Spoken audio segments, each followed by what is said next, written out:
Welcome to the next episode of Moonlight MVP, a YouTube channel dedicated to trying your side project, prototype, or MVP. How does it work? Moonlight send me a link to their project. I then review and record it. Each project gets 7 minutes to demonstrate the idea or problem, and I will finish by answering what problem you're attempting to solve, who you're solving it for, and what your solution is. I don't know much about the project, so you get to see me organically find out first time and the first impressions. In this episode, we're going to be reviewing a couple of awesome projects. Number one is a Twitter bot called SaveToNotion, a Twitter bot that helps you save tweets into Notion, which is a website. The second project is a GitHub project, pasting a GitHub username and seeing a timeline or history breakdown of that GitHub project. The third is a platform to become a teacher called Allouo or Allouo, or I don't know how to pronounce it, A-L-L-O-U-O, Allouo. Excited about that one. The next is the prospects.club, a way to track your job applications, the prospects.club. Next, we'll jump into a project called Solaris, which is a strategy game in the browser that I'm pretty excited about. It's a space strategy game. Next will be a side project called JRS, I think, exploration in light interactions. It's the simplest type of game with the littlest, or that's not a word, with as little explanation as possible. And then we're going to choose a startup project. Again, at the time of recording, I don't know what that project is going to be. We'll dive into Y Combinator's directory of startups to find a cool company. Y Combinator is responsible for many of the companies, apps and products we use today. So I'll be jumping into Y Combinator. And then kind of something different in this episode. I do have at the end of this video an update from Savvy app co-founder. They conducted a user research interview on me, so I was using the app and they wanted to ask me some questions about my usage. Awesome interview at the end of this episode. Stick around to check that out, or go straight to it. But thank you to the Savvy team for that interview. I thought it was awesome. And if you are currently now growing a startup and you want to see that video to kind of see how they did user research, I think it's incredibly valuable. As you can see behind me, I am in my garden today. So if you can hear birds chirping in the background, do forgive me. I sacrificed noise, background noise for good lighting. So hopefully you enjoy the lighting today. I certainly am. It's a beautiful day on this March 20th, 2022. I don't have a studio set up yet, so hopefully I can get a studio set up with awesome audio and lighting and all the trappings that come with being a fabulously wealthy YouTube star. But right now I'm in my garden. I'm using a laptop that I bought in 2017, and I ask for your patience and love and forgiveness. This channel is also a current MVP, and so let's get into the episode. But before I do that, check out my dog.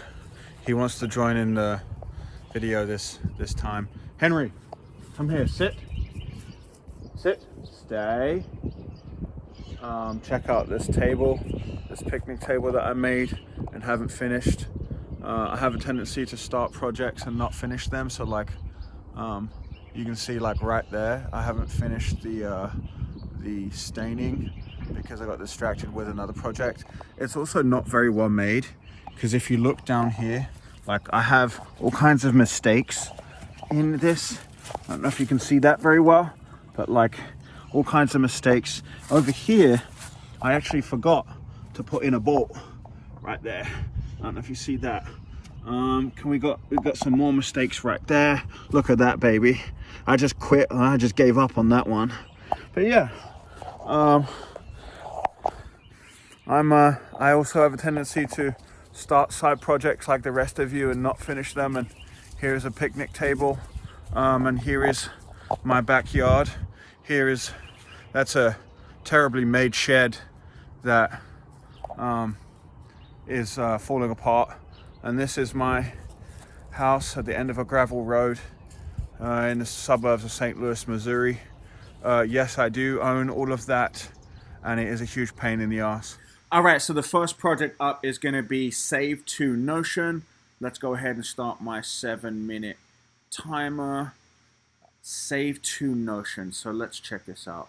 I save your favorite tweets and threads to your Notion workspace. Okay, I don't know if I have a Notion. Just follow at SaveToNotion and check the pinned tweet to start. Okay, so follow and check the pinned tweet to start. How to save tweets and threads to Notion. You have to do two things. Duplicate a database, connect to that database. How? Everything you need is in this mini thread. Okay, that's a video here, so let's check out this video. Do we have sound?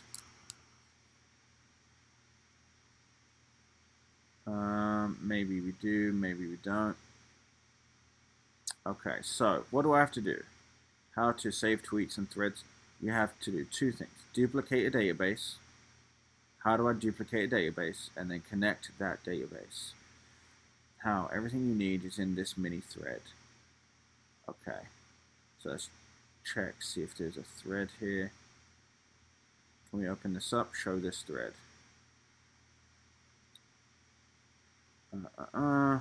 One, duplicate a database. Click this link to duplicate a database. What's this? Is this a video? Here's another video. Let's duplicate a database.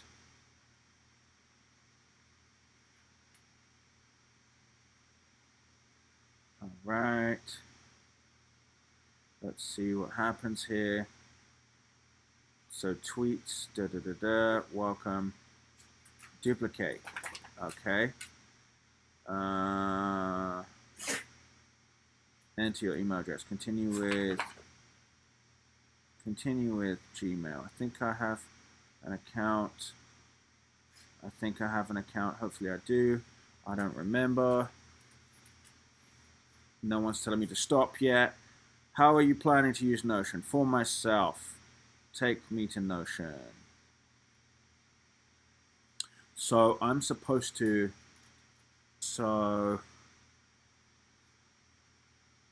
did I duplicate? I think I duplicated. Welcome. How does it work? After you complete the connection, you can save any tweet by mentioning SaveToNotion. In a reply, you must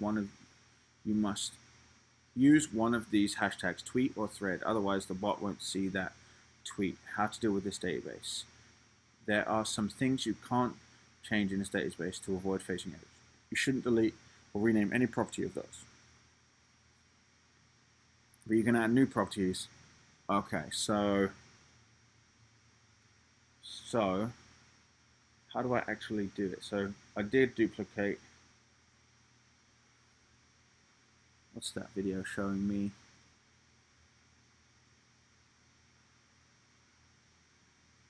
Okay. Done. Now send connect to SaveNotion. Connect that database. Send connect to me at SaveToNotion. I'll send you a link. Follow it to connect the tweets database you duplicated in the first step. Send connect to SaveNotion. I'll send you a link. Follow it to connect the tweets database you duplicated in the first step. How do I do that?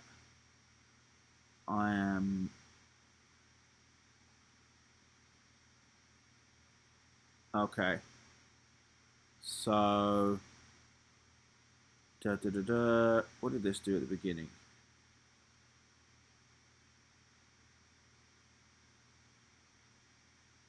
Okay. So what do I do here?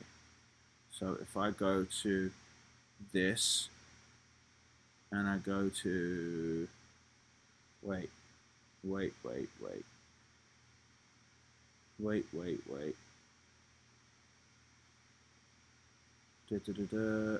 SaveNotion /connect. Doom. Let's do /connect. I think I did it right. I think I did it right, and I'm running out of time. I am running out of time. I think I duplicated this right. Okay. So if I go back, let's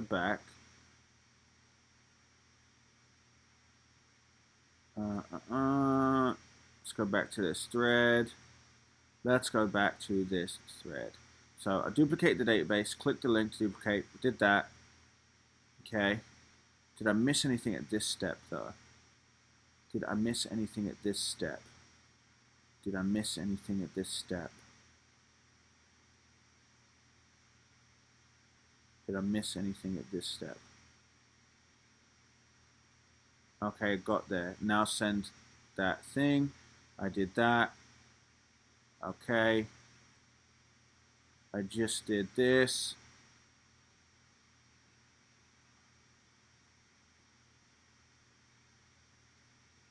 I just sent that connect. And then you reply with follow this link to connect to your thing. Okay, so I should see this screen here. Do I see that yet? Maybe not. It's done. Now you can simply save tweets and threads by mentioning SaveNotion. Okay, so I should receive a tweet back to that connect, I'm assuming. I think I did that right. I think I did it right. We're running out of time. Oh, follow this link. Follow this link. We made it. Boom. We have 10 seconds left. Holy smokes. Holy schmoly. Holy schmoly. SaveToNotion Twitter bots wants to access Danny. Come on. You know what? I'm going to break my own rule again because I am the king of my little castle. I'm the prince of my prairie. I'm going to give you an extra minute. Now I need to recover the situation. Okay. So we did that. Select SaveToNotion Twitter bot view pages. Blah, blah, blah, blah. Select pages. Boom. Yep. Allow access. Oh, come on. Please work. Allow access. Come on, baby. Come on, baby. How long do I have? 40 seconds left. So now I should be able to do it.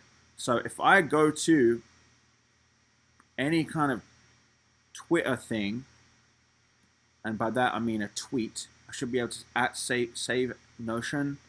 So let's go through my thing. I follow a lot of random people, so this may or may not work. This may or not work. Sam Altman. Okay. I think U.S. college education is nearer to collapsing than it appears. All right, Sam. Well, I appreciate that insight. So I'm going to save to Notion. And there is my timer. I'm save to Notion. Boom. Now what happened? Your tweet.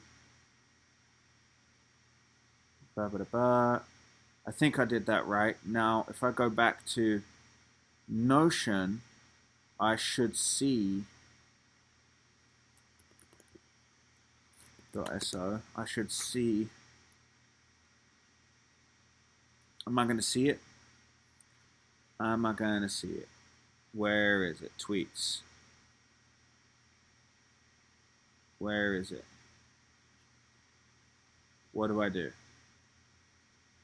Where is it? Welcome. I don't see. Where am I supposed to find that tweet? All updates. Quick find. Sam Altman. Did I miss a step? Tweets. Did I miss a step?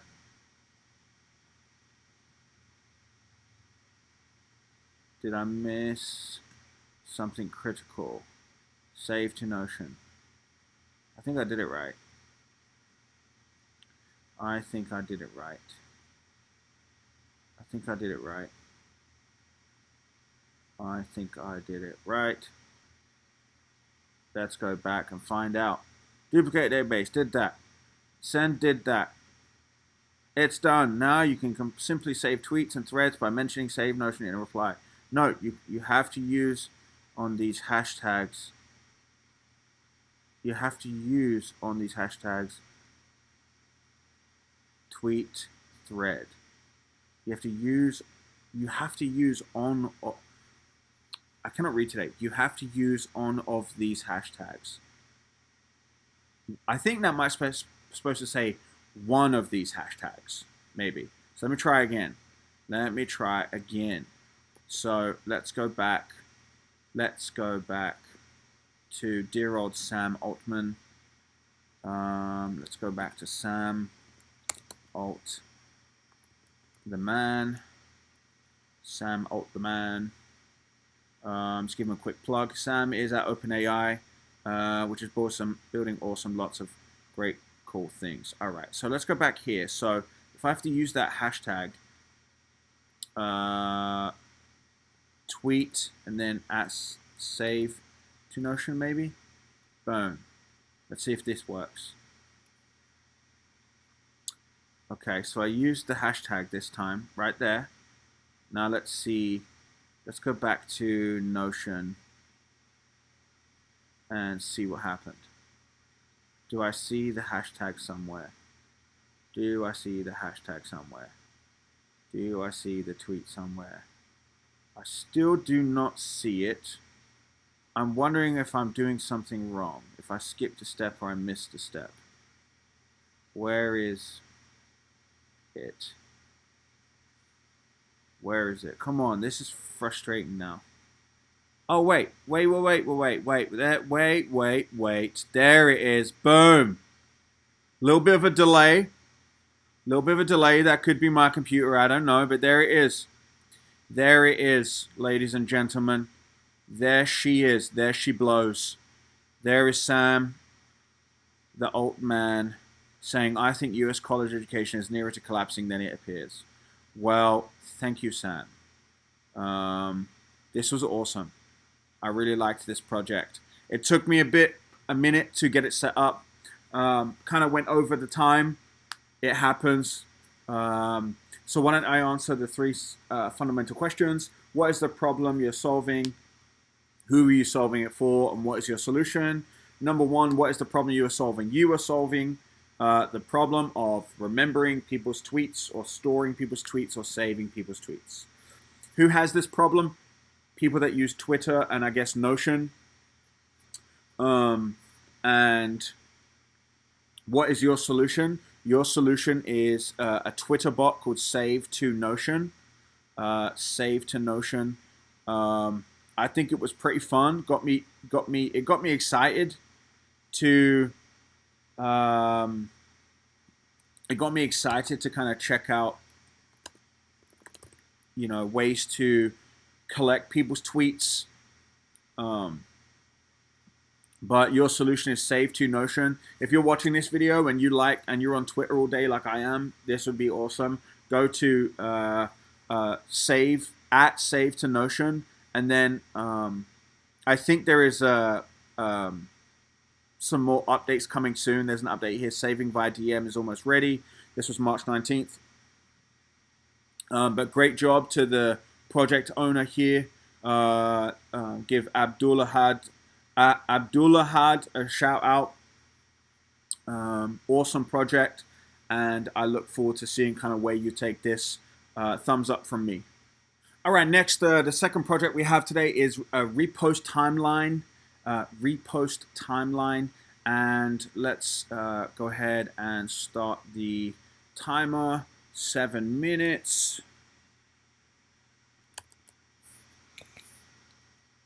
All right, and let's jump straight in. So what do we have here? Visualize GitHub repositories through a timeline.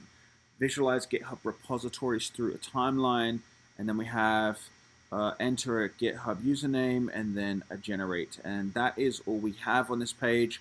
And then we have this cool looking thing up here. Don't know what, is that like a logo maybe?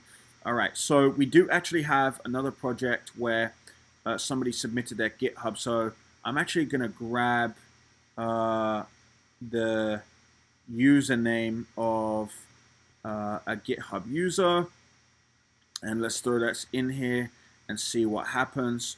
The GitHub user I'm searching for is Mike Eason, Mike-Eason. So let's see what happens with generate. So it looks like we have, oh, that's cool.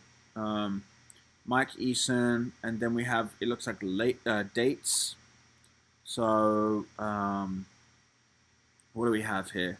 So we have love your halo hair. I don't know what that is, but that was February 19th, 2021. Before that, we have January 1st, 2021, Solaris Electron.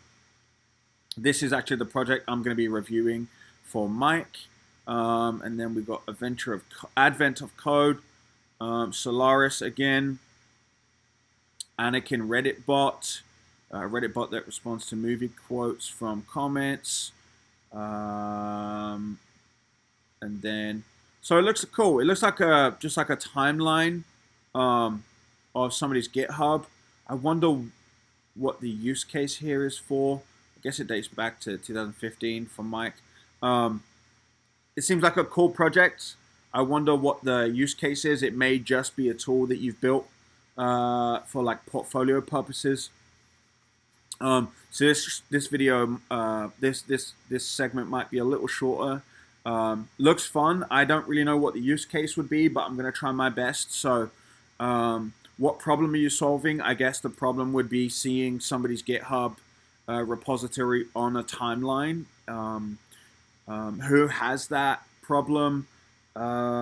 Maybe somebody that is a supervisor of somebody that is on GitHub, and maybe they want to see a history of their submissions. I guess it links to the things too. I wonder if the links work. Okay, yes it does. So maybe if you were looking to employ this person and they shared their GitHub with you, and it could be more of a way to look at somebody's portfolio, or a better way to look at their kind of body of work. So actually, now that I say that, it could be, is this a way to present somebody's GitHub like it would be a resume or a proof of work or a portfolio? So that's a pretty good use case now that I think about it. Who would have this problem? I guess if you were maybe the hiring manager and you wanted to see somebody's portfolio, or if you were the person that had the GitHub account and you wanted to show it to the hiring manager, or as proof to somebody that wanted to kind of look at whether they want to admit you into an open source project, something like that. But very cool. I like it. I'm going to go ahead and end it there, but love the project. And look forward to kind of seeing how it progresses. All right, next we have Allouo, or Allouo. Apologies once again if I'm butchering the name. It's not clear to me.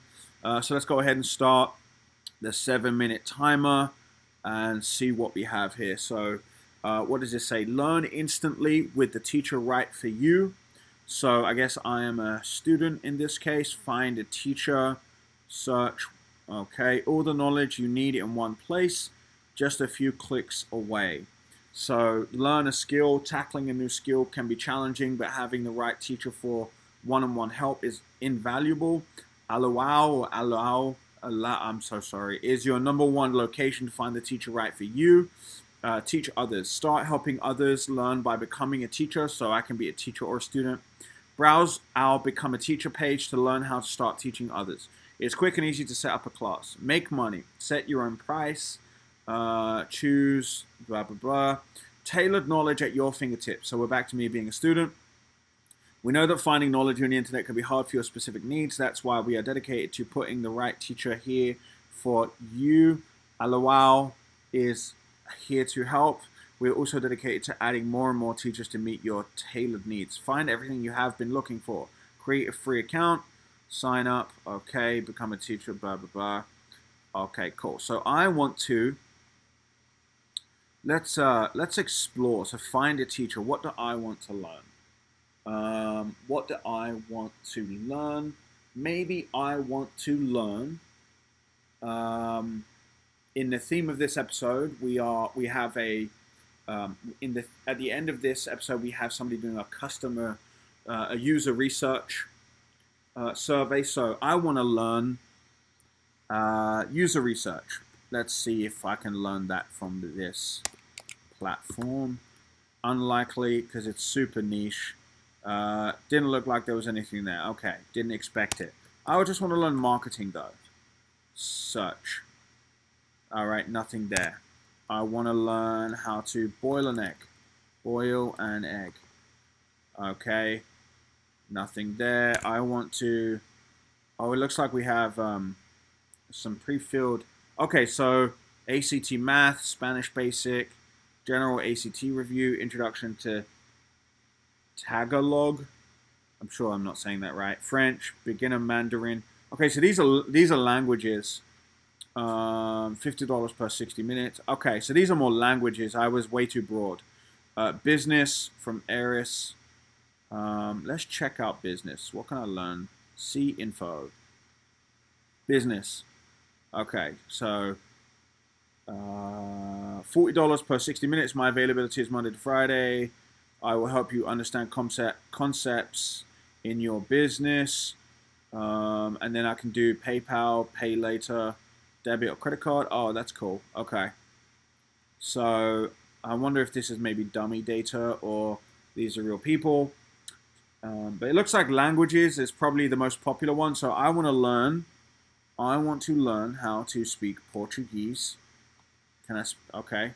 I want to learn how to speak. What's other interesting? I want to learn how to speak. What do I want to learn how to speak? I want to learn how to speak Swahili. Oh, look, we have Swahili.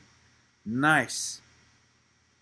Okay, intro to Swahili, Catherine Kabuchi, $45 for 30 minutes. Learn basic Swahili for beginners. My availability is this. Okay, very cool. Oh, I wonder if Allouo means something in another language that is something like hello. I'm going to take a sidetrack here and see if that means anything. Allouo meaning.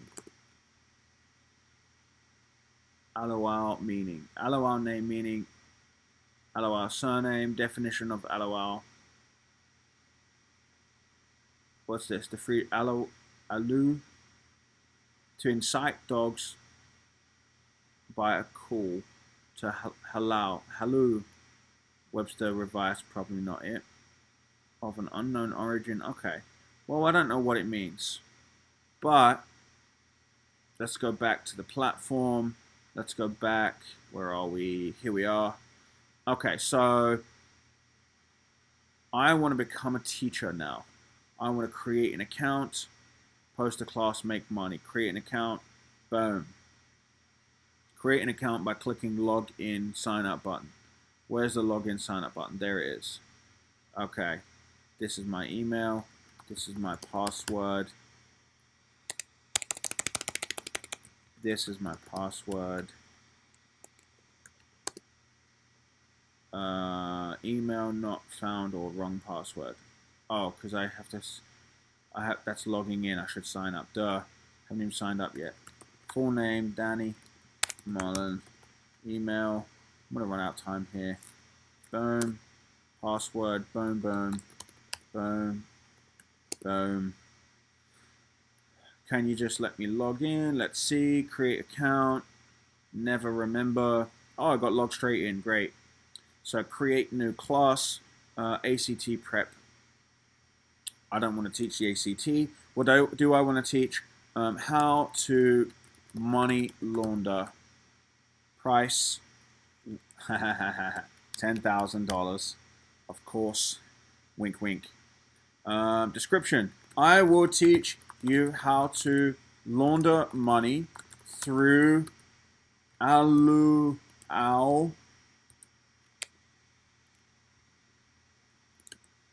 and then post listing. Class was posted successfully. How to money launder. I suspect that will be deleted at some point, which is totally fine with me. But that's cool. I got set up pretty quickly there. We're going to run out of time soon. What's this? Refresh money amount. Okay. So it was pretty frictionless, I'll be honest, for quite a complicated platform. It's pretty frictionless. I'm pretty impressed with how easy you made it to sign up and create an account and a class. Let's go ahead and stop that timer before it goes crazy. I really like this project. I really like this project.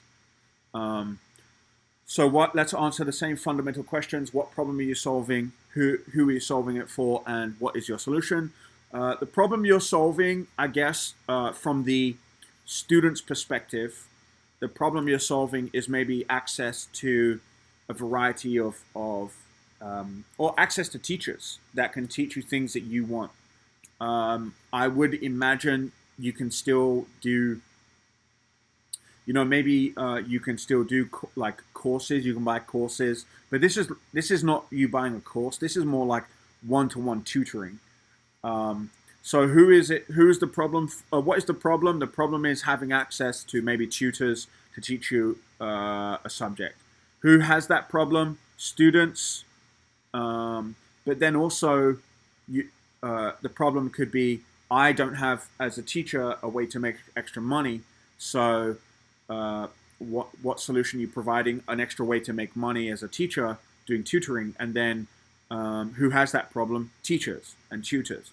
Number 3, what is your solution? Allouo or Allouo or God knows what. It'd be interesting to see how that is supposed to be pronounced. But I think this is a cool project. I'd love to see where it goes. If someone wants to pay me $10,000 to teach them how to money launder, my services are available. And you can hire me through this platform if you're watching this channel. But great job. Love it.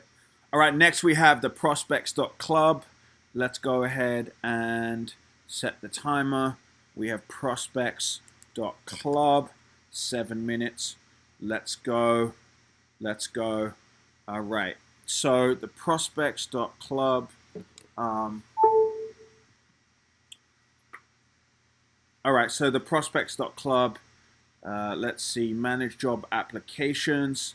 Manage interviews. Keep up with your upcoming interviews. Track your job prospect progress. Get help from other people who've interviewed for the same job. Be a qualified prospect at your next interview. Okay, so email, password, login. Let's sign up. Let's sign up. Danny Mullen. Let's do this email. That's not my name. This is my name. Danny Mullen 2020 at gmail.com. This is a spam email, so don't reach out to me in this one. 2022 progress password. If you want to email me, it's available on the YouTube channel. All right, so create a new account. Already a member, log in. Fill out your profile, completely optional. Industry you would like to work in. The technology. Technology? No. Let's do, media. Nope. Let's do YouTube. Let's do, give me business. Nope. It's giving me options here, but I can't catch them. Let's just pretend I see accounting earlier, so that's available. What's going on there? Let's just do accounting. I want to be in accounting. University major. Accountant. Accounting. And update. Boom. Okay. What do we have here? Account, login, feedback, companies. Welcome to the club. After you've applied to a job, add it here so you can keep track of it. Create first job. Companies. Okay, so create first job. create first job. I want to be in the accounting industry. Let's just do this, and let's do 9 a.m. First firm name, Moonlight Accounting position. I know I'm posting a job here, accountant, but we'll see. Post. That's not right. Oh, that looked cool though. How sexy is that? How sexy is that? Okay. So I added the company there, and I butchered the accountant there. Accountant at Moonlight MVP, expected compensation, $100,000. Job description, counting the beans for money laundering operation, of course. Now what do I do? Add new round. I don't know what that means. Oh, because I'm posting the job and this is the interview stage? I don't know. Add new round. List an interview for an accountant. Boom, boom, boom, boom. I don't know what this means. 9 a.m. I just want to put 9. 9 p.m. Fine. 9 p.m. works. Create. So I can't tell if I am the business posting this as a job or if I'm the applicant. I probably should know that, but I don't, because companies, add a job. Am I applying to the job or am I adding add job? Am I applying to the job or am I I feel like it's supposed to be me for the applicant. I think that's supposed to be the way it's the order. So post a comment. This job freaking flacking sucks.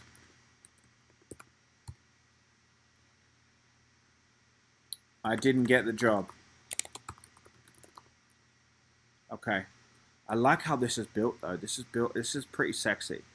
What does this do? In person, remote. Okay. Home. What do? Home. I am home. Okay. Applied. Did I apply?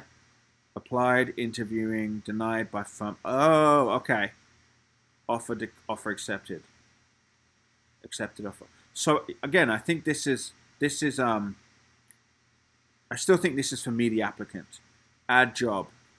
I applied. Post an interview.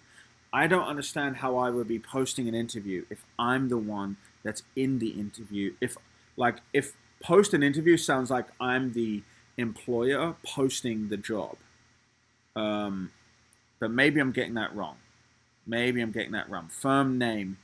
The firm name is what could the firm name? Madoff and Associates, and the position is for investor relations. For those of you that know your accounting history, I just made a really good joke. Okay, Madoff and Associates. So I am the applicant, and I just applied at Madoff and Associates, and the money is pre-filled this time. This time, the compensation is going to be $10 million. Again, pretty funny joke here. In-person, remote, hybrid, TBD. You are going to be working with our lead investor. Oh, timer went. Let's pause that. And let's finish this out. Okay. So, how do I just change this? let's do offer extended. Okay. And then the comment is met a fella called Boney. Seems like a straight up guy who you could trust and work for. That's my comment. Again, I think I'm the applicant. I'm not 100% sure. I'm gonna add around. This is, I don't need to add around. He gave me the job. Cool. I like this project. I'm very confused about who I am in this. I still think I'm the applicant, but I could be confused about whether I am. So what are the 3 questions? What is the problem you're solving? Who are you solving it for, and what is the solution? The problem you're solving is keeping track of applications, job applications. Let's go. Who has that problem? Job applicants. And what is your solution? Your solution is the Prospects Club. Really thought that was it was kind of cool how you built that out. I like the idea of keeping track. I know other platforms can be an absolute mess and difficult to kind of manage your job application, especially if you're interviewing for a lot of, especially if you're like applying to a lot of jobs. It's probably pretty difficult. But thumbs up from me. This was a fun project, and I would love to kind of see where it goes. I believe the person that made this project, his name's David. He's actually submitted a previous project at the show, so welcome back, David. Excited to see where you take this one.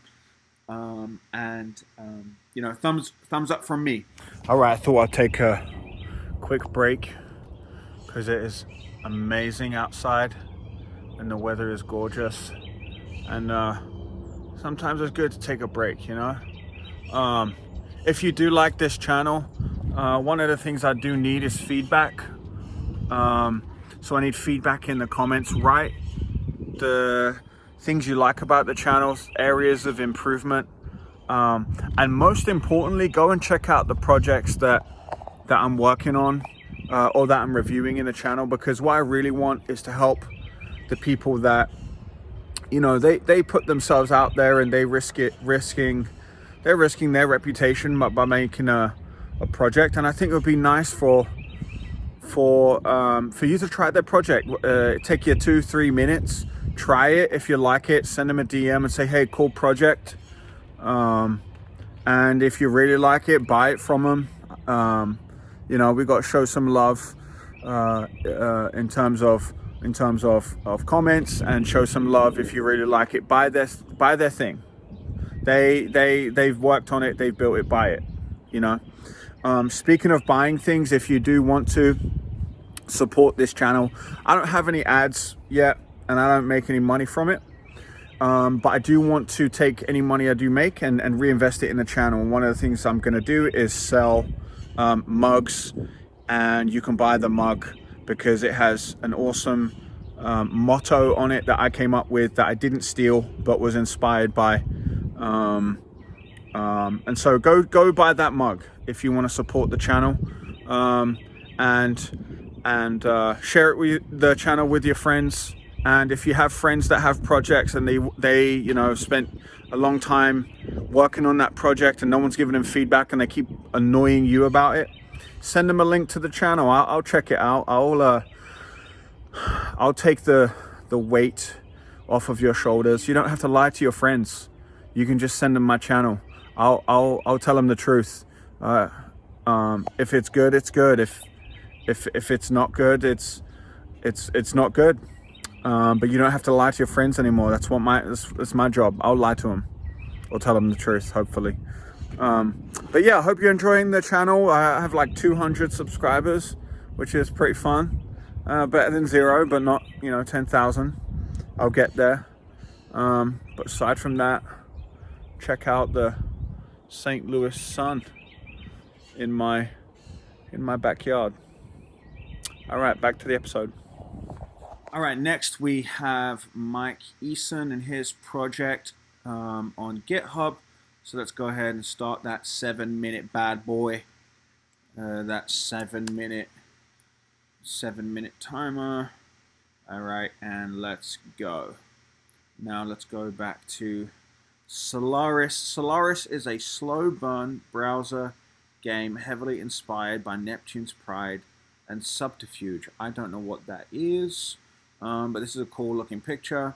Build economic, industrial, and scientific infrastructures to improve your empire. Build carriers to travel to new stars or to fight your enemies. Research new technologies to gain an edge over your opponents. Hire specialists who grant special abilities to stars and carriers like increased weapons and speed. Set up your trade with allies. Play games of up to 32 players at a time. Participate in group chats. Fight other players. Games last around 2 to 3 weeks, and you don't need to commit a lot of time to play. Play on any device that has a web browser. It's completely free. Visit Solaris Games. The server uses the following tech: Node, Express, whatever that is. The client uses the following tech: View, whatever that is. Alright, so let's jump in here. Welcome to Solaris. Discover a space strategy game filled with conquest, betrayal, and subterfuge. I don't know what that word means. Build alliances, make enemies, and fight your way to victory. Register. Sign up to play. Email address. This. Username. Moonlight. MVP. Password. Is this as always. This is also the password. And I am indeed not a robot. Not yet, anyway. As soon as that Neuralink comes out, I'm jumping on that robot bandwagon. Just go. Okay, so what do I do now? I think I need to go to maybe Gmail. I need to go to Gmail. And I've registered for Solaris. Okay, welcome to Solaris. Greetings, thanks for command. Play now. Okay, log in. How to play? I need to log in first. Boom, bap, bap. Boom, bap, bap. Log in. Alright, I'm logged in. Discord, forum, how to play. Space strategy. My game, join game, leaderboard, avatar shop, learn to play, tutorial. That's probably a good idea. Okay, tutorial. Welcome to the Solaris tutorial. This tutorial aims to cover the basics of how to play. By the end of this tutorial, you will have learned what game ticks are, how to build star infrastructure, how to build carriers, how to capture stars, how to research new technologies, how to win the game. The basics. The game runs on ticks. In standard game, these occur every 30 minutes. Every time a tick occurs, carriers will move, ships are built, research is conducted, combat between players is performed, and stars are captured. Note, this tutorial is turn-based. Use the green tick at the top right to submit your turn, and the game will progress within a few seconds. Galaxy. The map currently displays stars and carriers controlled by you and your opponent. Try zooming in and panning around to get closer. Stars on the map are displayed with their name, how many ships are garrisoned, and how much infrastructure the star has. Stars controlled by players are colored with the player's color, and stars that do not have an owner do not have the color displayed. To win the game of Solaris, you must God damn, it's a lot to learn. This is why I don't play games. You must capture a specified number of stars. You are currently in control of 2 stars, and you need to capture 6 stars to win the game and the tutorial. Infrastructure. Therefore, I get it. I mean, I don't get it, but like I'm too impatient to. Okay, so I can. So let me go over here. Okay, so learn to play 24 ticks. So okay, so this is. I can drag and drop this.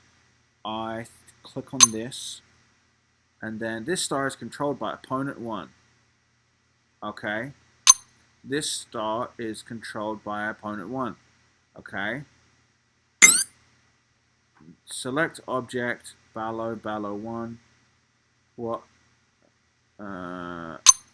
Okay, ships 30, natural resources 48, transformed resources 53 ships production, 0 economy, 0 industry, 0 science, 0.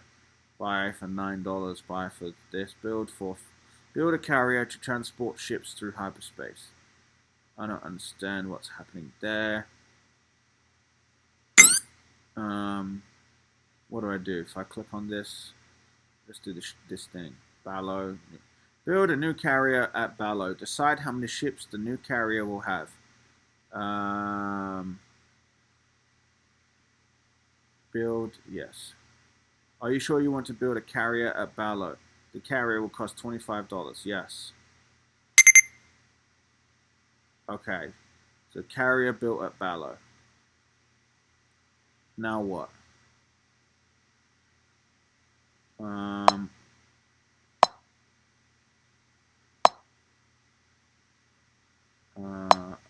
I really don't know what I'm supposed to do here. I don't know what I just did. Allouo waypoints updated. Oh, okay, I have $1,000. Spend credits, $1,000. Economy. Check. Search. What the fuck am I supposed to do? This is why I'm gonna need like a tutorial. This star is controlled by opponent 1. What do I do? So isn't there like a check thing I have to do? End turn. Are you sure you want to end your turn? Yes. You have confirmed your move. Please wait while the game is processing. Now what? The star is controlled. I'll get it.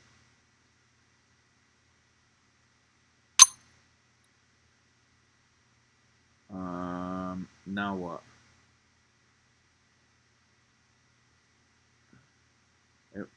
Oh, I don't want it in my turn yet. I guess it's my turn. Okay. Opponent 1. So that's me. Stars 2, carriers 2, specials 0, ships 65, new ships 1.25, cycle income. Oh, there goes the timer. There goes the timer. Okay. Okay. Let's pause for a second. That was a tutorial. I have to say I'm not good at games. So if I didn't get what this game is, that's on me. I do like strategy, so I suspect this game takes has quite a large learning curve, or a long learning curve. Long or large? Short. What does it mean when you? I'm sure this game takes a while to fully digest. I can't learn enough in 7 minutes to figure it out. But I would imagine a lot of people that do like strategy games would enjoy this.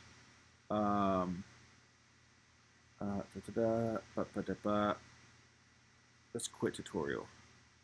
Yes. Wow. Okay. Okay, so it has a Discord. Great. All right, so I guess that was. Let's go to leaderboard. Let's see what's happening here. All top 100 players, and I guess there are guilds, and there are 8,000 players. Good for you. Nice. Solaris and Mike, and then there are cups and hearts, and so I guess there are guilds here. It makes a lot of sense. What I want to know is there's probably, I wonder if there's like a YouTube channel or I know you have a Discord. I wonder if there's a channel that I could watch where somebody can explain the game to me in that makes a lot more sense. But 8,000 players is awesome. I'm pleasantly surprised by that. I really am. Okay, cool. So let's go for the 3 questions. Number 1, what problem are you solving? Number 2, who has the problem? Number 3, what's your solution? Number 1, what problem are you solving? As with most games, they're in the entertainment industry, so you are solving boredom. You are solving maybe, you know, maybe you are solving a lack of strategy games within the entertainment industry. Who has that problem? Gamers, and people that enjoy strategy games. Um, and what is your solution? Your solution is a game called Solaris, and you have submitted it to the channel. So really appreciate that. Would love to maybe see, is there a link to a YouTube channel that could explain to somebody that's completely new to games, if you wanted somebody like me who doesn't play games a lot to kind of learn. I would love to see a YouTube channel. You may have one already, I just don't know at this point. I did see a Discord. But yeah, thumbs up, great job from me, and I look forward to kind of seeing this and how it progresses. All right, the next project is by a person called Jared Stanley, and I believe it's JRS. I'm not entirely sure, but let's go ahead and start a 7-minute timer, and let's jump straight in. I'm not sure what to expect here, so what does this say? Chapter 1, and then it has kind of a cool image, and it says tap the screen. Let's see. So if I tap the screen, the page refreshes, and I'm looking at an interesting animation. Is anything going to happen here? What? Okay. So it's just constantly drawing. I don't know what that is. Tap the screen. Okay, so chapter 2. Chapter 2. Oh, this is, I think, the minimalist game with no instructions. So what does this say? Pop. So tap the screen. Pop the bubbles. Pop the bubbles. Oh, okay. So you click on the bubbles. That's cool. Yep. Chapter 3. Delay. Okay, so that's the... It's like... Okay, so it's like each chapter is some kind of game. Tap 3 seconds apart. 1, 2, 3. Nope, too early. Screw you. Okay. Oh, so I have to try and get it on 3, 2, 3. Boom. Made it on the second try. Good for me. Chapter 4, Melody. What's happening here? Play the song. Happy birthday to you.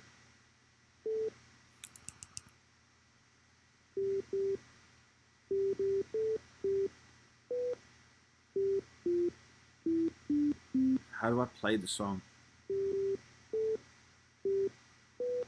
No.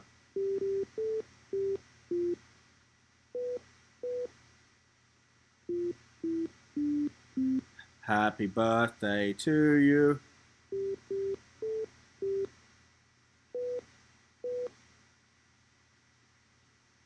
I feel like the da da da da da da.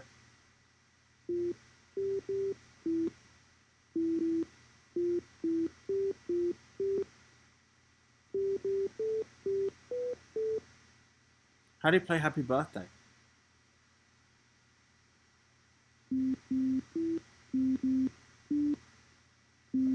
Oh. Hold on. I'll get it.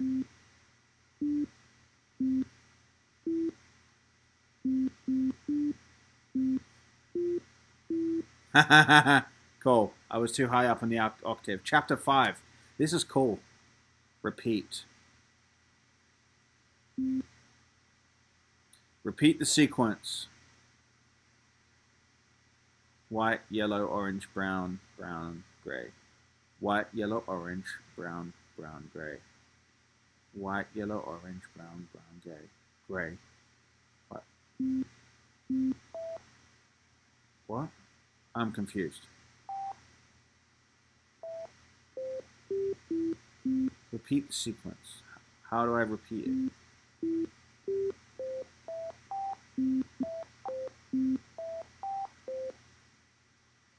I think I missed something. Repeat the sequence.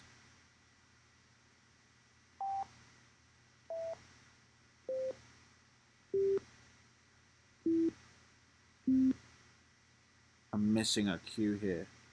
What am I supposed to do?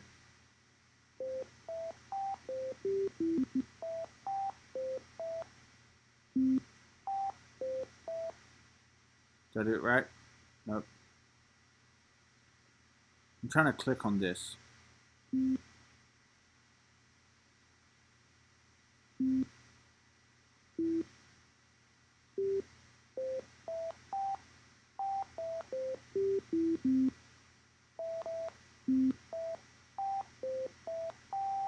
What was that? Yay! I figured it out. I'm not stupid. Chapter 6, match. We're going to run out of time. 2 minutes left. Chat. Guess the spot. Guess the spot. Please make a selection before the timer runs out. What?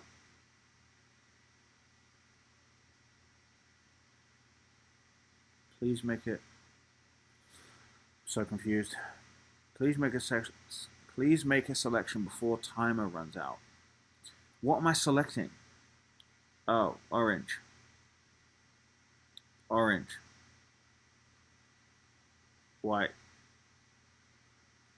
Guess the spot. What spot? How do I guess? Guess the orange.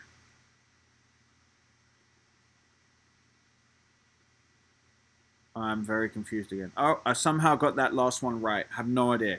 Coming soon. More bubbles. More bubbles. So is that it? You're going to finish like that? What the fuck? Coming soon. I'm gonna sit here and get every one of these bubbles until the timer runs out. So it's over. I hope these bubbles aren't reproducing. I wonder if there are any adding. I have to isolate them. Capture them. Boom, boom, boom. Yeah, this is how I should do it. Start from right, move to left. I can then isolate them like that. Boom. I hope there's a reward for getting all of these. No. Oh, that's mean. It's just renewed all of them. Okay, cool. This was an awesome project. I got a little frustrated at some of them because I didn't know what I was supposed to do, but I kind of brute forced my way through. There's the 7 minutes. This was a cool project, Jared. I wonder... That was what, 7 chapters? I wonder if you could have like 50 chapters or 100 or 500 or 1,000 chapters. And it would be cool to see like, it would be cool to see how creative you could get. And then it would be cool to see like their best, like you could make, I don't know, kind of a leaderboard. But this was cool. I liked it a lot. I don't know that this really has... I'll pose the same 3 questions again, even though it may not be relevant because it's just a portfolio item. Number 1, what problem are you solving? I would consider this entertainment, so you're solving a problem of boredom. Number 2, who has that problem? Everyone. People surfing the internet. Number 3, what's your solution? Your solution is to follow this kind of game. And I think the whole point of this game, from what I recall, is playing a game with a minimalist game with the least amount of instructions, which I think really work when the gamer can figure out what it is you want them to do. Maybe half the fun could be that you have to figure it out. Maybe that's half the fun. It's kind of like a treasure hunt. But cool, this was an awesome project. Thanks for submitting it, Jared, and I look forward to seeing maybe the next portfolio item, or seeing how this progresses. But thumbs up from me. All right, next, as always, I'm going to be checking out a Y Combinator startup that I like. At this time, I don't know what I'm going to find, so let's jump into it. I did notice that Y Combinator has some cool features or filters here, so I'm actually going to filter by black founders this time. I thought that would be a cool way to do it. So by black founders, and then I'm going to try and choose United States. And there's 116 companies that are founded by a black founder. So let's just kind of run through some of these. Titan is a fidelity for millennials. Twitch, global community creating the future of live entertainment. Squire Technology is platform to grow your barbershop and maximize profitability. So pay household bills. Degrees of Freedom provides a high quality, affordable, higher education. Brevy, enable anyone to report issues and feedback directly on your website. Brevy, ooh, this looks interesting. Brevy, let's check out Brevy. Enable anyone to report issues and feedback directly on your website. The bug reporting platform for cross-functional teams. Allow anyone on your team, technical or not, to give the most visually and technically robust feedback they can in most intuitive platform we believe possible. Active founders Mohammed Abdel Malik, former machine learner, Colombia. Condor Shao, Anika Zaman. Awesome. I think this is one I'd like to check out. So let's check out Brevy.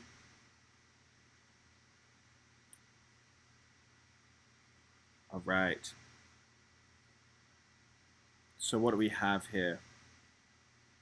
Enhance your product team's daily operations. Brevy makes remote collaboration flow distributed product teams. Install extension, book demo. Okay, so what do we have here? Make comments, record your screen, extract cool snippets. So highlight from engineering setup. A suite for remote product teams. Seamlessly communicate, collaborate, and iterate on your products in one place. So capture and report visual and behavior issues directly. I forgot to start the timer. Let's start the timer.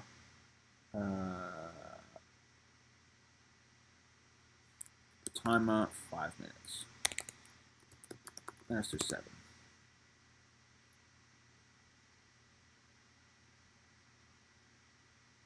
Okay. Skip to capture overview. Screen record quick shareable videos directly from your browser. Minutes. Organize your video calls, share snippets, and search auto-generated transcripts. Okay. So capture and report directly on your web app. With Brevy Chrome extension, annotate, screenshot, and report issues on your web app and dispatch them to your issue tracking tools, all in one single click. Okay. No more screenshots littering your desktop. Technical capture, flashback integrations. Product teams love Brevy. Effortlessly record your screen and camera. With Brevy Record, create short screen videos with your camera and more efficient personal way to communicate. Each recording is accessible immediately through a shareable link. Minimize meeting Slack back and forths and lengthy emails. So how do can I try this? Is there a install extension? I wonder if I can try this for free or not.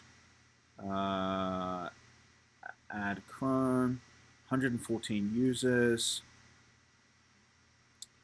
Add extension.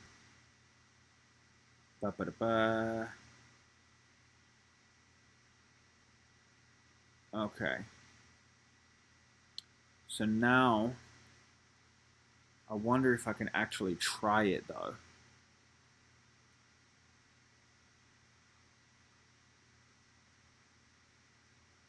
So it redirected me to a sign-in. Brevy, enable anyone on your team. Let's do Danny Marlin 2020 at www. Oh, it's right here. Sign in with Gmail.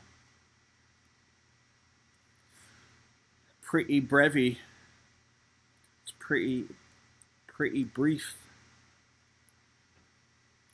What's Brevy short for? Maybe brevity. What does brevity mean? Brevity definition. Concise and exact use of words in writing or speech. Ah, I wonder if that's why you called it Brevy. This is still loading, so I would imagine, did something come through? Did something come through to the Gmail? Maybe, maybe not. Maybe not. Maybe not. Let's go back here.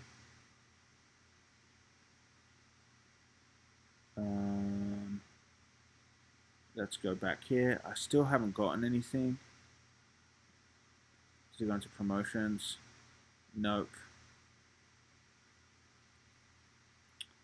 So I still don't have anything from Brevy. Let's try again. Let's try again. Let's refresh. Let's try again, but doing it this way. Danny Marlin 2020 at gmail.com. Oh, you know what? I didn't create the account. That's why. Didn't create the account. You have to do this in order for computers to... I have read and agreed the terms. Sure. Sure I have. Sure I have. Let's verify your email. Boom. Give me the thing. Give me the thing. Hi, welcome to Brevy 2532. 2532. 2532. 2532. Boom. I'm logged in. Let's go. Create your profile. That works. First name is not John, it's Danny. Last name is not Doe, it's Marlon. Set up your workspace. Company website. Walmart.com. Walmart.com. Boom. Let's see if you have any kind of... Okay. So, install Chrome extension done, create screen recording, create first annotation, invite team members, add integrations. Okay. So let's get rid of you. That's our onboarding checklist though, so I'll come back to you. Looks like you already have an extension. We recommend pinning the extension for easy use. Continue. Enable the extension to see it in action. I think I have the extension already. Where is? There it is. Pin. Okay. Enable the extension to see it in action. So if I go boom. Okay, there's Walmart. Now what do I do? Okay. I did that. Now what do I do? The folder contains no items. Use the Brevy extension on any website to leave your first issue. So how do I create it? So I go back to Walmart, which is my website, of course. Now, how do I do it though? So if I press this thing, it just opens up a new tab. Okay. So how do I create? If I'm going to right click, no, that doesn't work. Where is the thing? Where is like, did I miss how to do it? This folder contains no items. Use Brevy extension on any website to leave your first issue.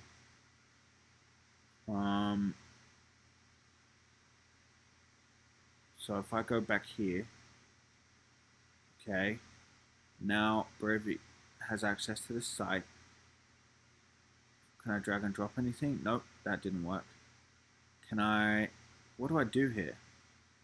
What do I do here?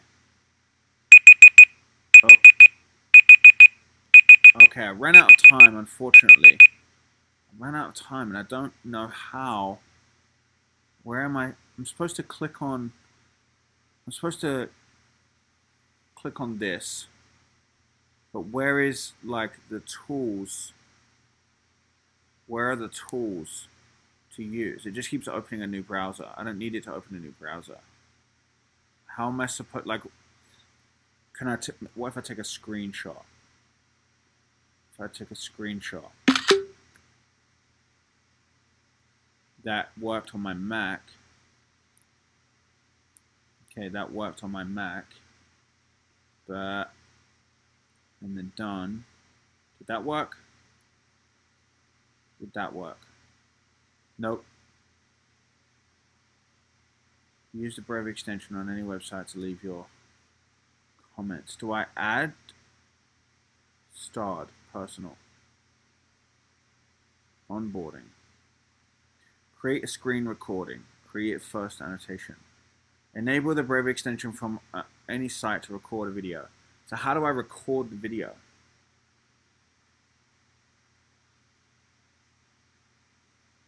Create first annotation. Enable the extension on your website and switch to a pin mode to leave an extension.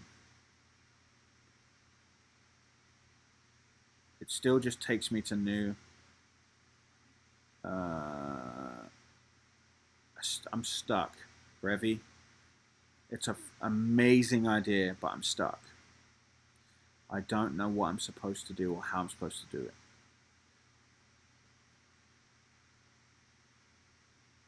I don't know what I'm supposed to do or how I'm supposed to do it. So I guess I'm just going to leave it there.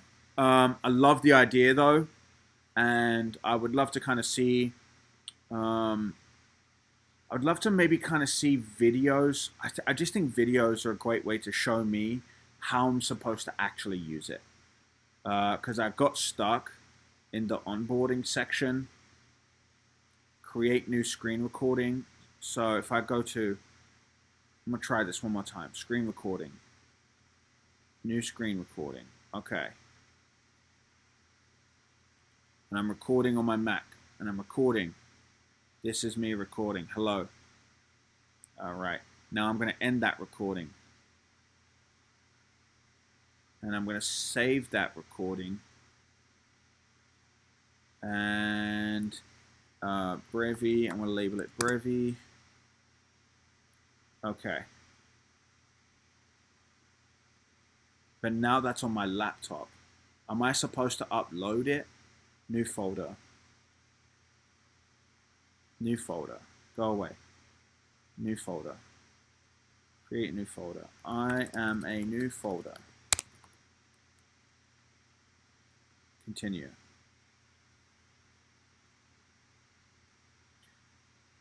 Okay, so now do I upload, do I drag and drop? Do I drag and drop? I wonder if that's what I'm supposed to do.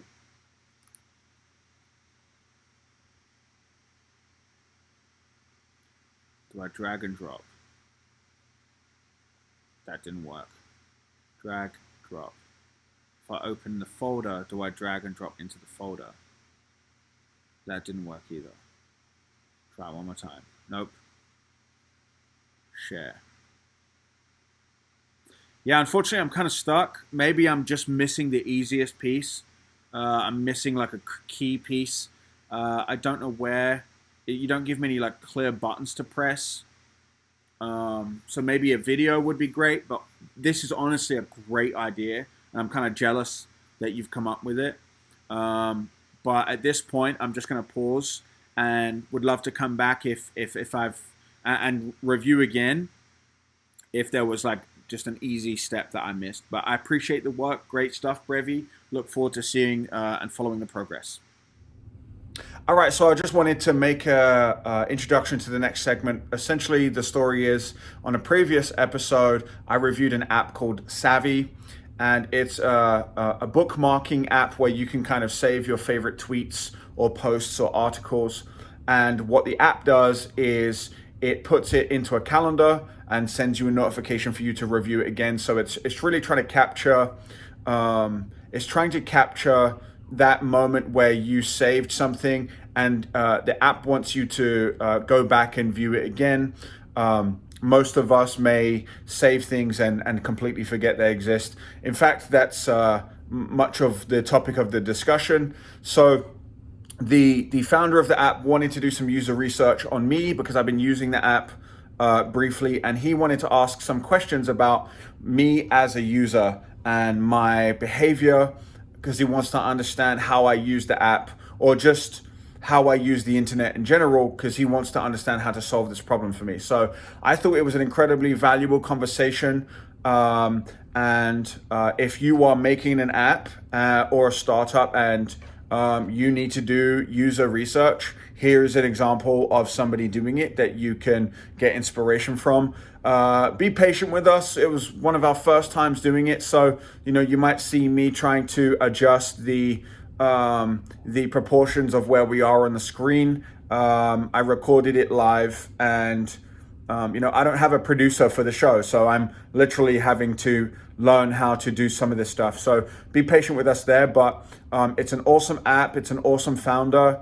Listen to the conversation and see if you can get anything of value out of it, and see if you could maybe do that or learn any kind of takeaway that you could replicate for your app. So it's a 30-minute plus conversation, and I hope you enjoy.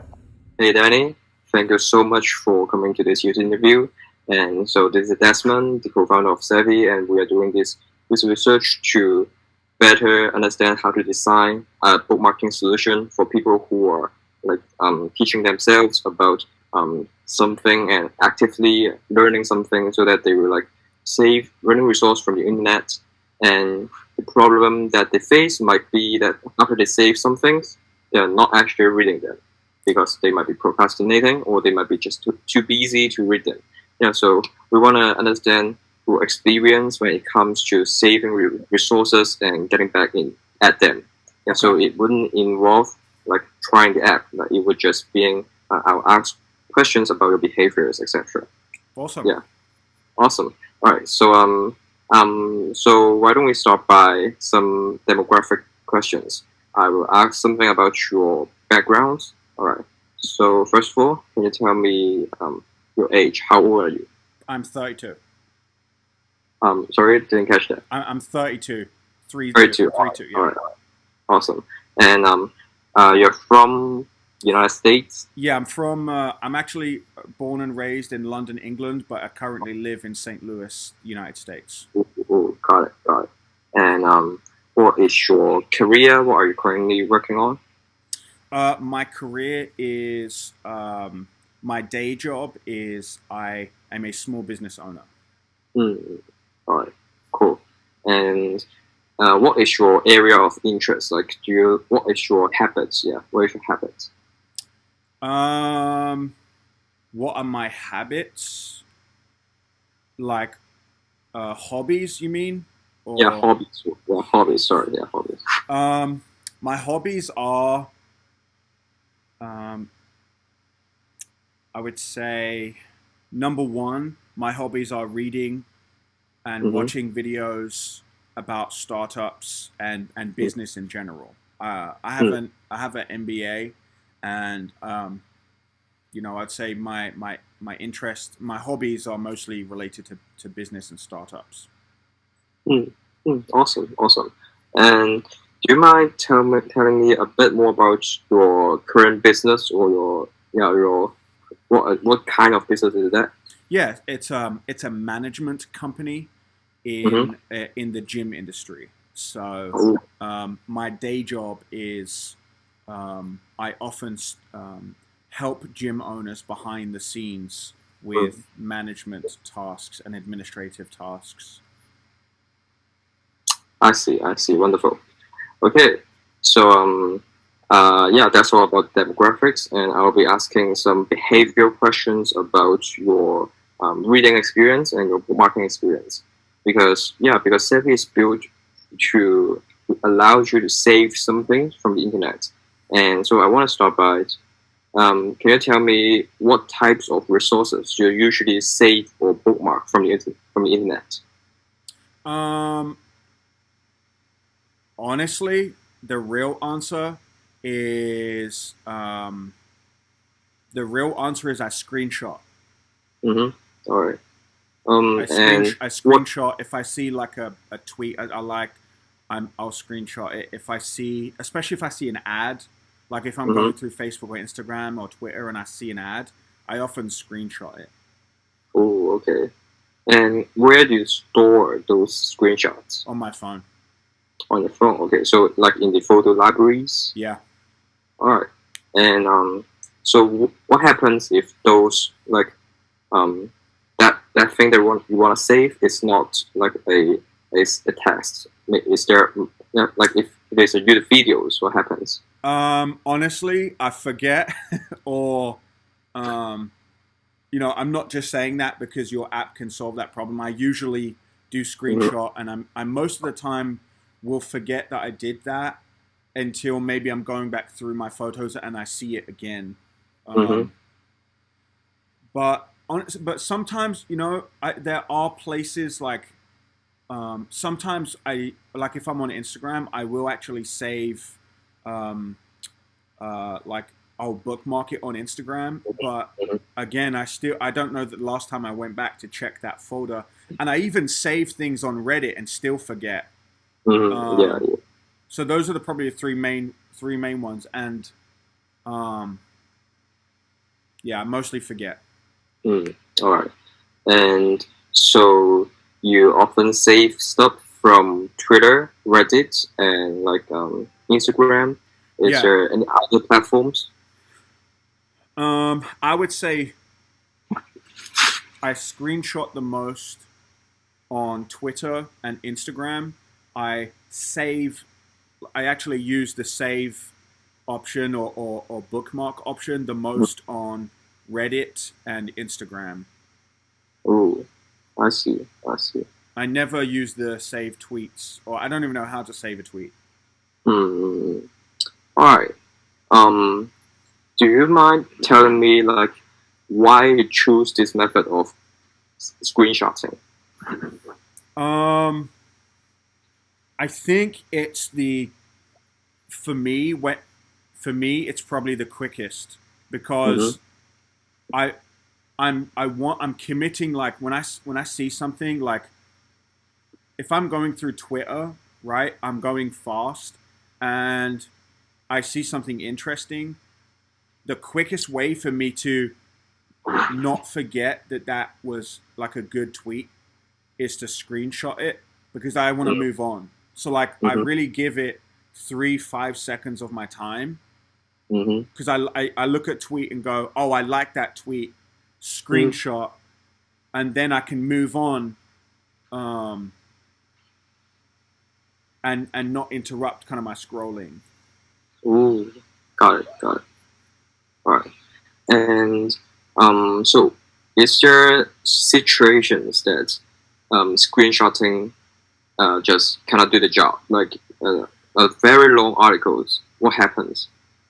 Um, that is a good question because I also sometimes will when I'm reading a book on my iPhone, um, if I read a passage that I like, I will Mm-hmm. screenshot it and then I will edit the photo and like I will use the pencil and kind of like write around the sentence. Mm-hmm. That's sometimes as well if I'm wanting to like send. So I many times screenshot things because I want to send it to someone.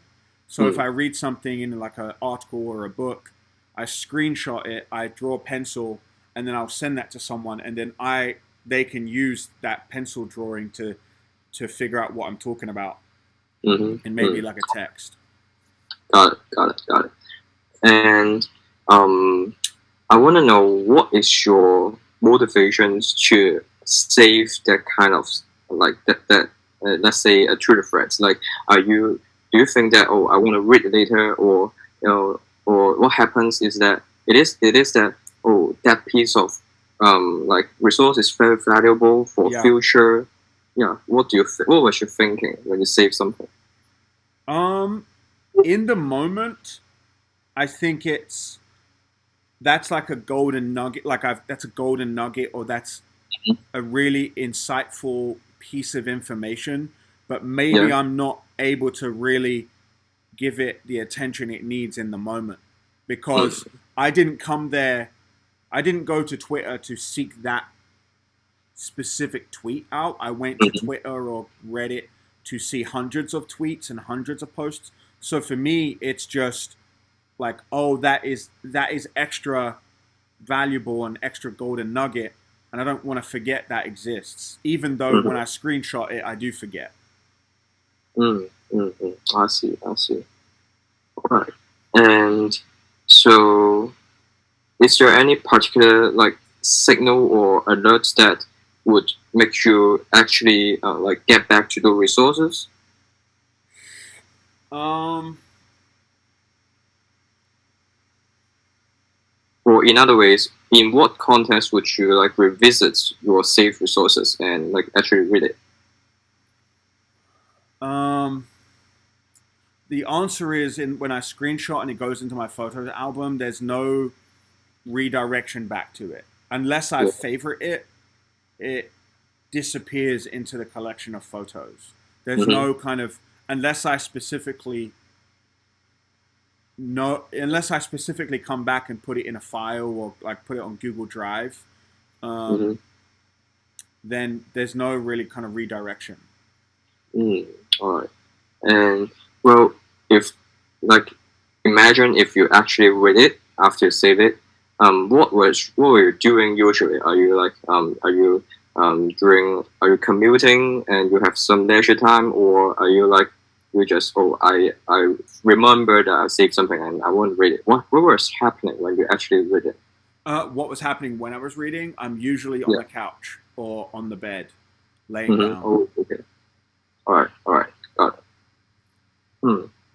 Yeah, And like 90% of the time, I'm like either on the couch going through Twitter or Reddit, or I'm on the bed going through Twitter and Reddit, or maybe being a passenger in a car. But those are the mhm, three main places.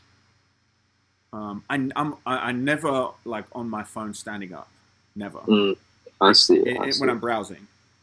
I see. All right. Okay. So it is safe. Is it safe to say that almost all of your collections are text-based learning resources?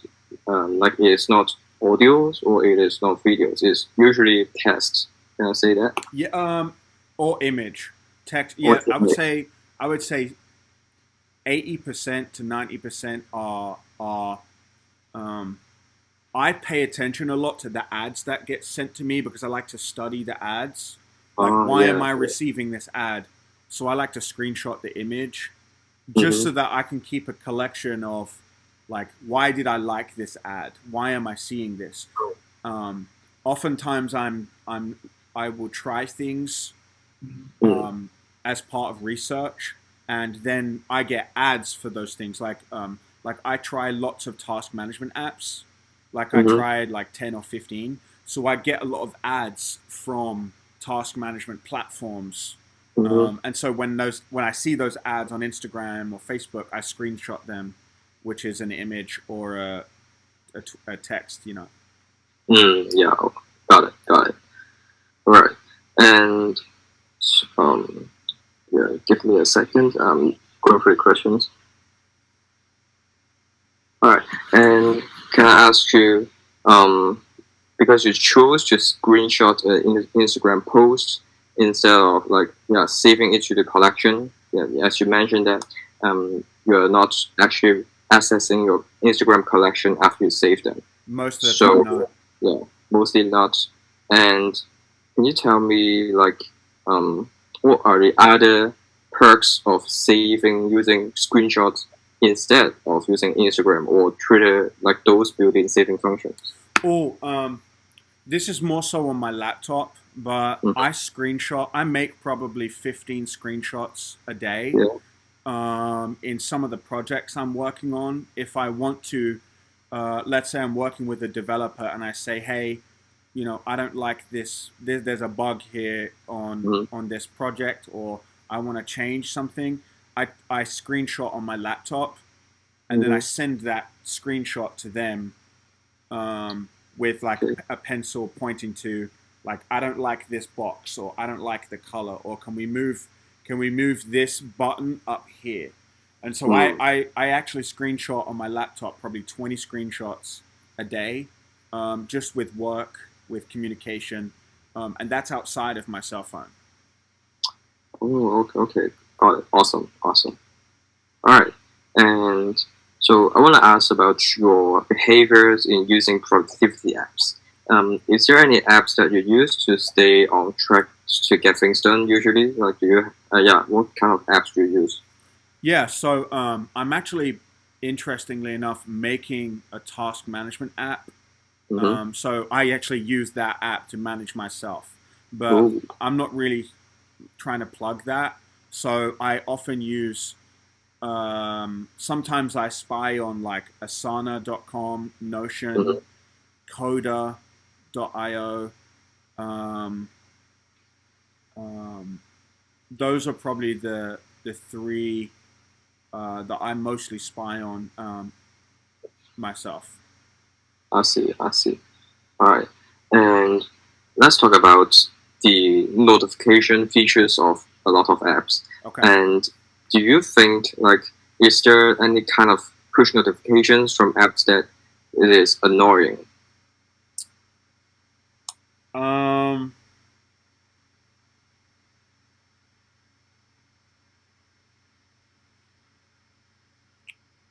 Notifications that are from apps that are annoying.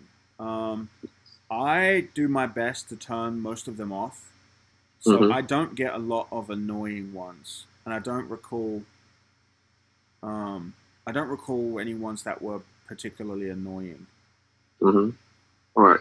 Oh, then, um, so is there any particular notifications that is helpful to you, like especially helpful to you? Um, no, because honestly, I try to avoid notifications. Oh, okay. Um, I don't rely on notifications a lot. Whether that's good or bad, I try not to rely on notifications a lot. Um, I don't like things. So here's why. In my business, in my day business, I get so many texts that Mm-hmm. come through from clients. I get so many texts that come through.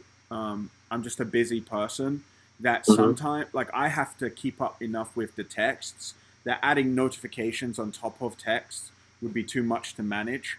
So I'm Mm-hmm. very protective of my cell phone. Um, Mm-hmm. and I would say the only notification that comes through on my laptop is a text. So when I text a lot on my laptop as well. Okay, I see. So Got it. I've kind of like I've blocked myself off from most notifications. All right, got it. Great. And okay, a question about again your behavior in using screenshot as a bookmark.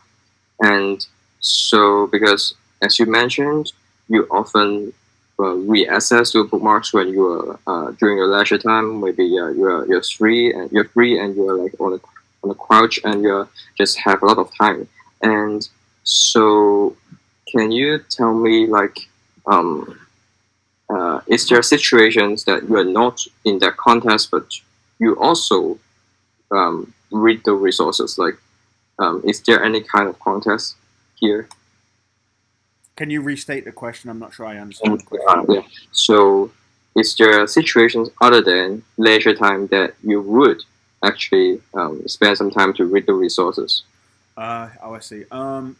Outside of leisure time, um,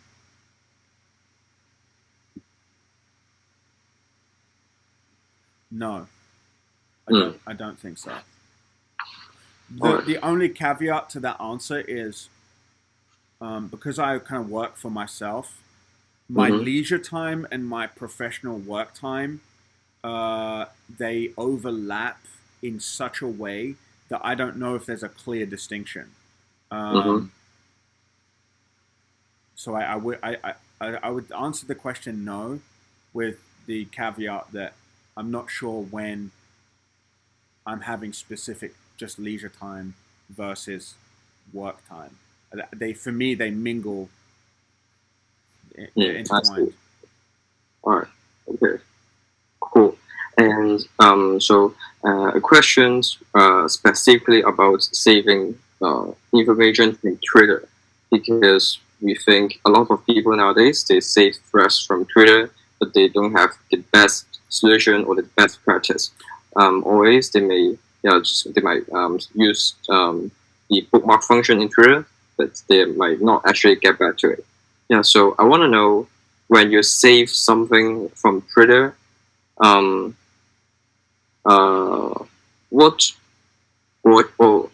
ask it in another way, it's not just about Twitter. It might be about Reddit or other platforms. When you save it, do you actually want, or do you actually have a huge desire or motivations to read it again in the future? Or do you think it is just a kind of collection or a treasure of your own archive? That is a very good question. Can I just ask, just briefly before I answer, would you mind pointing your camera down slightly, just so that I can get more of your face? Oh, yeah. Sure. And then if you could move the camera so, more to your left, I think, so that you could be, yeah, keep going in that direction, just slightly more. Perfect. Like this way? Yeah. All right. So that we're not overlapping as much. Ooh, I see. So your question was, do I just treat it like a collection, a golden treasure chest, or do I actually have intention of going back and reading again? Yeah. I think in the moment, when I screenshot it, the intention is to go back and read again. Mm-hmm. That's the intention. Yeah. And is this desire strong enough for you to like spend some time to, or allocate some time in your day to read them? In the moment, the intention is strong enough. The problem is, I then continue to scroll and find other tweets, other things that were valuable too. So, so my strong intention lasts for 2-3 seconds. All right, I see. Perfect. Or can I say, can you like rate from a scale of 1 to 10, how strong is your will to like read your saved resources after you save them? An 8. An 8. All right. What was your mindset behind that? Because is it that you think that resource is going to help you in personal growth, or is it a very important information for you to solve a problem that you are currently accounting? Yeah, usually I screenshot things that I think are going to help me with some kind of project I'm working on. So if I see a tweet that is valuable and it is about a marketing idea or strategy, I want to screenshot that because I want to come back to that and understand it more and do more research about it, because it might help me make a better decision. It might help me make a better decision when I need to make that decision. So almost all of my screenshots are business related or startup related or product related. I see. Excellent. So it's a pretty strong desire to go back and read every screenshot that I make. Great. All right. And the last question. So, can you tell me like what types of things gives you the motivation to learn? It's not about just saving, like, because I see you always want to learn about startup and products or business. And what types of things give you the motivation to learn them? Usually to grow, usually to improve the product I'm working on, or the project. It's always about the I have like 6 or 7 projects I'm always working on, and I always want to improve them. So that's the motivation. Oh, I see. I see. Perfect. All right. Yeah, I think that's all for the question that I have to ask. Thank you so much, Danny. Awesome. Cool. Yeah. So, do you have anything that you want to ask about Savvy or like, yeah, anything? I think what just me as a user, I think clearly the app is very well designed. Just my experience is the app is attractive to look at and very well designed. Um, I got the note. I've been getting the notifications come through, which I usually don't allow, but I allowed Savvy's because I wanted to experience them, and they were good. How do I get to my notifications again? I can't even remember how to get to notifications on the iPhone. Do you recall how to get to notifications on the iPhone? Or you swipe down your like the menu from top of your phone. Then perhaps it's cleared if you can't see the notifications. Yeah, it's cleared. Is there like a history of notifications or no? I don't think so. Yeah, I don't think so. Yeah, I really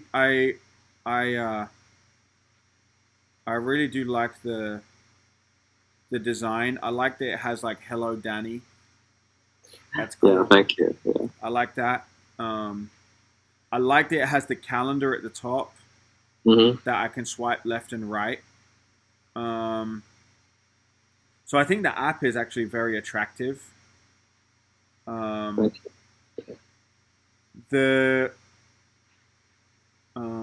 So what I would kind of like to do now is like ask you a couple of questions for the Moonlight MVP video. Yeah, sure. So I haven't really thought too much about this question, so I'll just kind of make it up as I go along. Yeah, definitely. But why don't I kind of ask you? So what did you get a chance to see the video episode where I reviewed Savvy?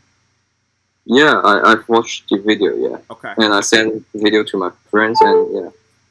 Okay, cool. So what would you like to see? First of all, why did you submit your project at Moonlight MVP? Number 1. Number 2, was it valuable to have somebody review? Yeah, for the first question, I submitted because I remembered you DM me on Reddit, and then I thought, oh, this is pretty interesting because I get to like be reviewed by someone about my ideas, and yeah, and definitely the biggest thing is that I got some exposure for the app, and I think it is a pretty good thing. And the second, what is the second question?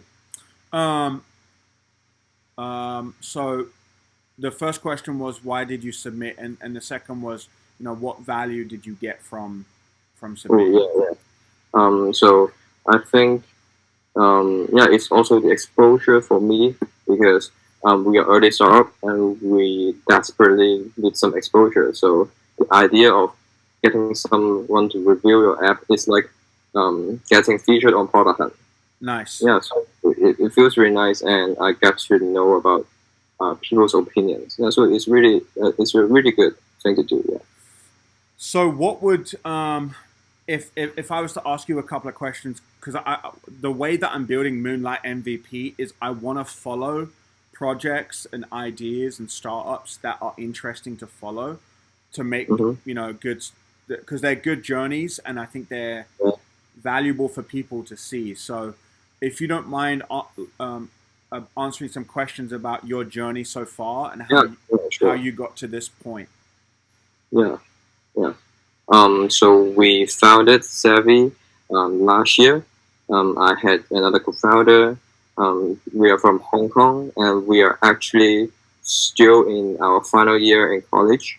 And we founded this startup because we joined a local startup incubator in Hong Kong, and they gave us an initial seed funding to work on this project, and we really like learning something on the internet. Nice. And and then we discovered this problem. We have a very messy bookmarks, but we're not actually reading them. So we are thinking, well, how about we build a solution to fix this problem? And that's that's where the ideation of Savvy comes from. And so it's been like 8 to 9 months since we launched the app first time. It was the beta launch last year, and actually our retention isn't really good. We have some pretty good traffics into the app, but we are thinking we need to improve the user stickiness to the app. Got it. So doing a user research to better understand what is the users' behaviors in bookmarking, so that we can design a better solution for them. That is the current stage. So I'll say we haven't reached the product market fit stage for now, and we are working towards that goal. Yeah. That's great. So you launched 9 months ago. You got funding from an incubator in college. They gave you some initial funding. Do you mind me asking, in those 9 months, how many people have signed up? Are you comfortable answering that? Yeah. So let's use the download numbers as metrics, because we are not opening sign up lists for now. So the download numbers is until today is around 600 to 700. I'm not sure because I am only tracking on the iOS listing, but for Android I'm not sure. So it's around, I guess, 700. And for the daily average users is only like 10 or less than 10%. So we are working on to fix it. Yeah. So the 9 months ago, 700 users. So about 80 signups a month. So that's probably what, 2 or 3 a day. I actually think that's pretty good. That's there's probably a lot of people that watch Moonlight MVP that don't even have 10 users. So I think that, or even 1 user. So I think that's awesome. But you said that you're struggling to kind of retain the people that sign up.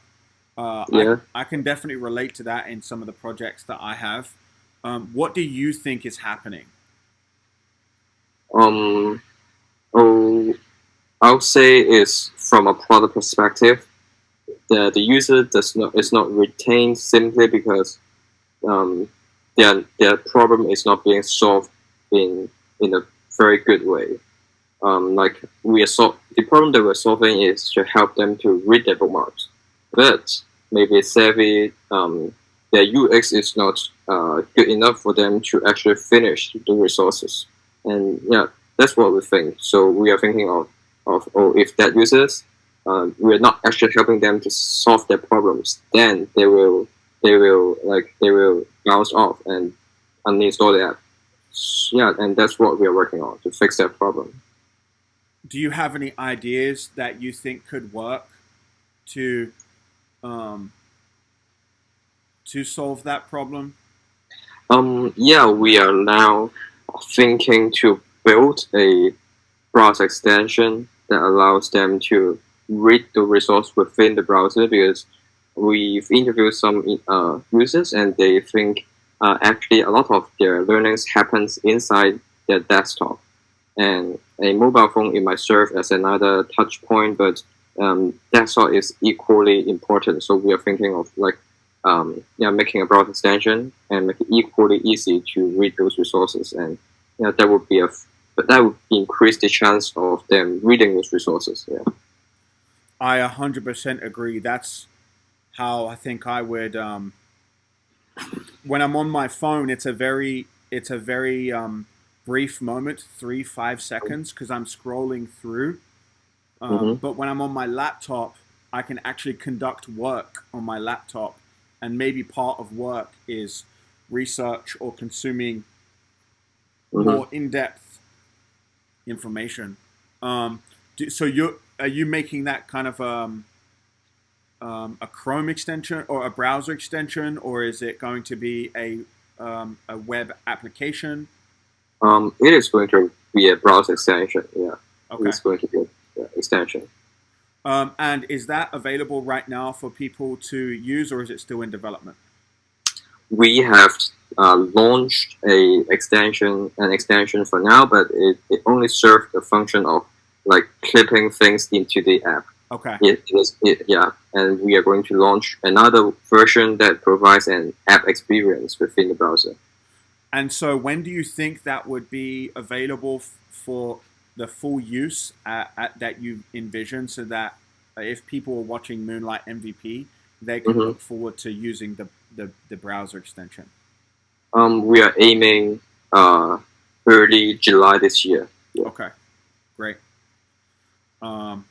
Well, then I think I'll kind of finish there. I appreciate your time as well today. Awesome. I appreciate your time. Have a great day. Yeah, have a great day. See ya.